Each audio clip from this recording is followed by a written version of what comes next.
Hi there everyone, I'm Alex from Ysgol Bryn Hedydd in Wales. Sorry I can't be there today with you all. However, Ruben's asked me to carry out a video to go through my lesson plan with you. So this is our games-based activity linked to promoting Wales and the Welshness.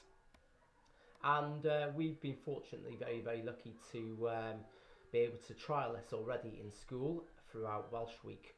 We have Welsh Week in our school each year, which falls around about the 1st of March for St David's Day. So this is designed for the age limit of 7 to 11-year-olds, and in Wales that's between years 3 and 6. So the children have a basic knowledge of Welsh taught incidentally throughout each school year. We're not a Welsh medium school, which like some schools are in Wales.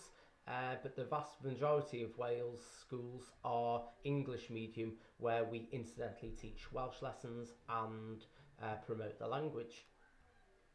So the aim of these lessons is to promote the Welshness of Wales and use known language patterns to them and teach new ones specific to the game. So, in terms of the curriculum, pupils will further develop Welsh language patterns through new and learned Welsh vocabulary from their previous or current academic year.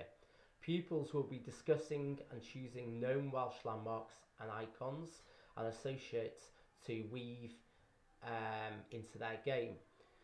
They will have to work together and collaborate to create a game focused on their learning, and the children will have a great understanding of the Welsh language patterns and develop their sense of belonging as a citizen in Wales. And finally, children will then share their games with each other and other groups within their class or year group to practice and learn further. Now this all links to our new curriculum in Wales, where it encourages enterprising creative contributors, healthy, confident individuals, ambitious, capable learners, and ethical, informed citizens. And there's a few bullet points of where it links in with our curriculum there. So, moving down, okay, looking at the criteria. Basically, we want the children to be able to plan an effective and competitive game which features known Welsh language patterns to promote Wales. Now, a lot of these patterns, the children will have to research, or they may know a few words here and there, so the teacher will have to clarify which kind of words they want, and that will be how they learn. Develop my plan and create a game which features known Welsh language patterns and icons to promote Wales. So we want to keep it competitive, we want to keep it fun, and we want to keep the enjoyment, because that's how the children are going to learn Welsh the best. And we want them to work together and take turns within their group to provide and listen to ideas. We want them to trial and practice games from their own and other groups and give useful verbal feedback. So in terms of assessment, the formative assessment would be in form of a mind map. What do they associate with Wales? Which would be a 5-minute individual activity where they can quickly write down on a piece of paper everything that they associate with Wales. I provided a worksheet for that, which I'll show you in a bit. Think, Pair, Share activity is also a popular formative assessment tool in Wales, where at least twice in the lesson, at the start and at the end, they think of one thing that's going really well and one thing that they may need to look at a little bit more or give more attention to. And then discuss with a partner and share with their group. Summative assessment would be to play and evaluate games from their other groups in their year group, and feedback and evaluate 2 stars and a wish. Again, 2 stars and a wish is something that we do in our school quite regularly, where they have to think of 2 things that is good about it and 1 thing that they wish it included or had in the game. WWW is what went well, and again, very similar to 2 stars. They can just note down a few bullet points of what they think is good or what's gone well within the lesson. And EBI is even better if, so what would be better or what should have been included. So in terms of activities, the first activity would be to play familiar games with a partner or group, practicing known Welsh language patterns. Now this would be a really easy tool for the children to use English language and translate that into Welsh. So for example, it's your turn, or move forward 5 spaces, or move back, or up or down, if they were playing something like Snakes and Ladders. And then the second activity would be a word association. So write down as many things, or draw down as many things as you associate with Wales that could be included in your game in the future. And how to do that would be to use them into, put them into groups or pairs, and they can brainstorm those ideas. So in terms of the resources, we'd have a PowerPoint to introduce and inform the child about the project they're involved in and the objectives of the lesson and the project coming up in that particular week. The Wales Mind Map worksheet will be the worksheet I'll show you in a moment about what associates, or what they think associates with Wales well, and examples of well-known games to play physically. These could be Welsh games, they could be English games to help promote that language, and again that could be used in any country. It could be used to learn English in Denmark, Norway or Portugal. So it's a nice little tool just to start getting them to understand certain language patterns. And then keywords, quite obvious really, you know, Welsh and Wales, work collaboratively, engage in that activity, challenge yourself, compete, support, promote, and just various Welsh vocabulary phrases really.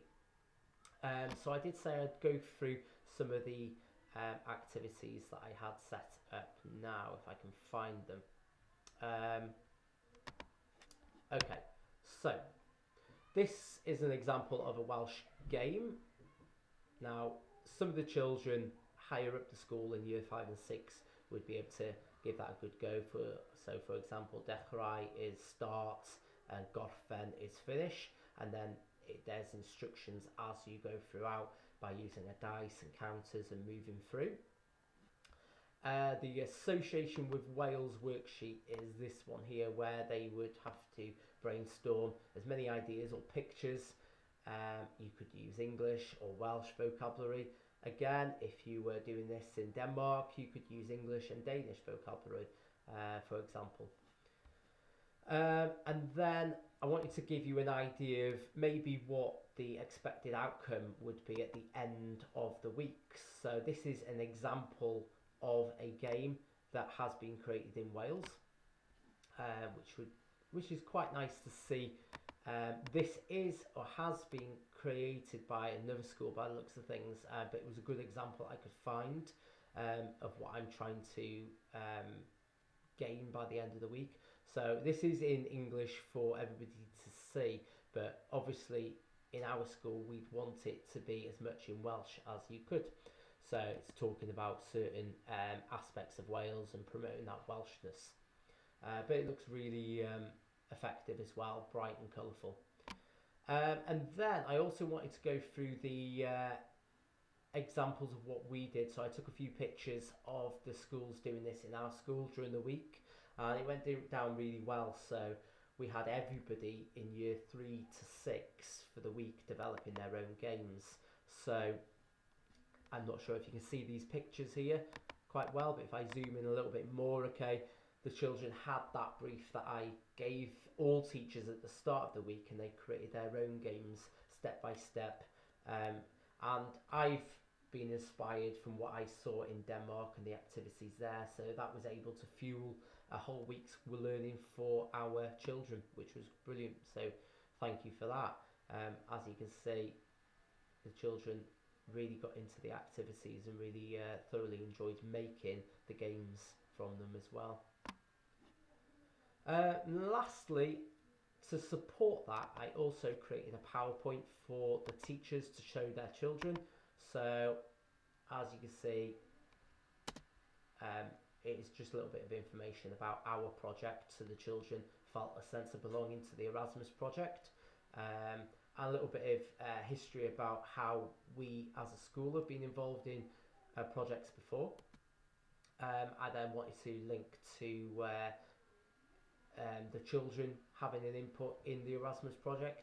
So obviously this was a fantastic logo that was voted for by all schools, from a young girl in Denmark, as we know. And then a little bit of geography. And then this was their challenge. So I wanted everybody to start using that noughts and crosses, the tic-tac-toe start for all children, and develop their game from there. So how do you make it harder? How can we make it more competitive? And that's where I kind of promoted them to look at bigger games, really, or more familiar games. And then, of course, the Welsh theme, which was important as well. So that's everything. Feel free to send me any questions if you wanted any more information on this. Okay, and thanks for your time. Thank you.